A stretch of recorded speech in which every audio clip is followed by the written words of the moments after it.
पौर्णिमा किचनमध्ये आपलं स्वागत आहे। आज मी बनवणार आहे मटण अळणी भात। त्यासाठी घेतलेले साहित्य: मटण घेतलेले आहे अर्धा किलो, जीरा राईस घेतलेले आहेत अर्धा किलो, कांदा घेतलेला आहे मी बारीक कट करून, हळद घेतलेली आहे अर्धा चम्मच, लसूण, अद्रक आणि हिरव्या मिरच्या। मी हिरव्या मिरच्या 2 घेतल्या होत्या। मी हे सगळं कुटून घेतलेलं आहे। कोथिंबीर घेतलेली आहे कट करून, चवीनुसार मीठ घेतलेलं आहे। आता मी मटण शिजायला लावते। आता मी कुकर ठेवले गॅसवर। आता मी एक पळी तेल टाकते, कांदा टाकते, थोडा मी ठेवून देते।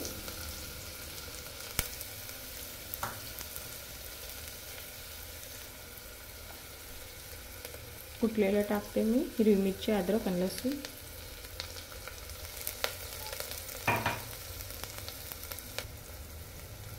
हळद,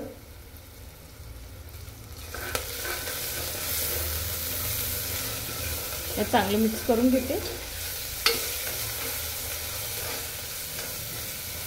मीठ टाकते,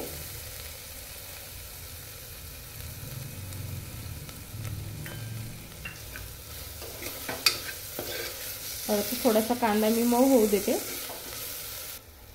कांदा मऊ झालेला आहे। मी आता मटण टाकते।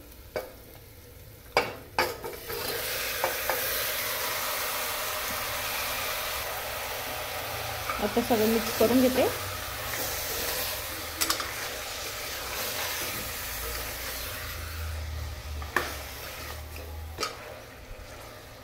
आता पाणी सुटलेलं आहे, तर मी हे थोडंसं आटू देते। 5 मिनिटं मी असं बारीक गॅसवर ठेवून देते।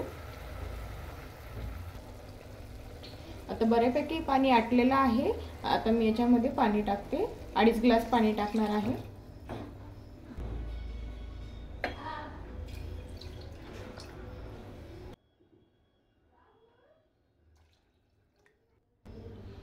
आता मी पाणी टाकलेलं आहे। मी आता झाकण लावून घेते। आपल्याला पाणी भरपूर पाहिजे होतं अळणी भात बनवायचा आहे म्हणून। आता कुकरचं झाकण लावून घेते आणि 4 शिट्ट्या होऊ देणार आहे। 4 शिट्ट्या झालेल्या आहेत। मी आता कुकर खोलते।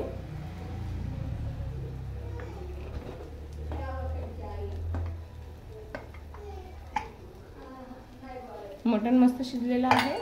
मटण शिजवलं होतं त्याच कुकरमध्ये मी भात करणार आहे। 2 पळी तेल टाकते मी।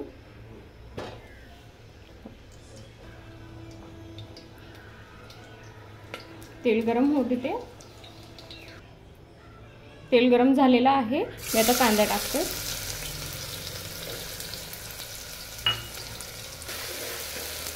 मिक्स करून घेते। थोडी हळद टाकते मी,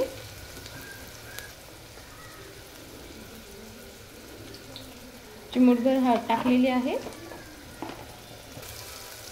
कांदा थोडा लालसर होऊ देते। कांदा लालसर झालेला आहे। मी आता याच्यामध्ये सूप टाकते।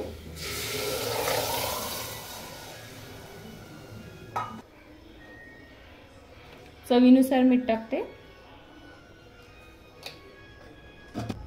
आता मी उकळी येऊ देते, मग तांदूळ आपण धुवून टाकून देऊ। पाण्याला उकळी आलेली आहे। आता मी धुवून तांदूळ टाकून देते। आता कोथिंबीर टाकते वरतून।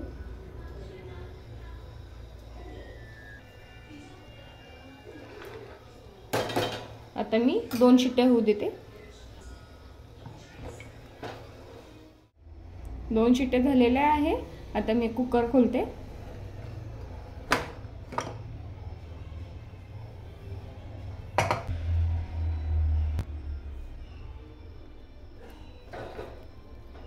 मस्त सुगंध येतोय।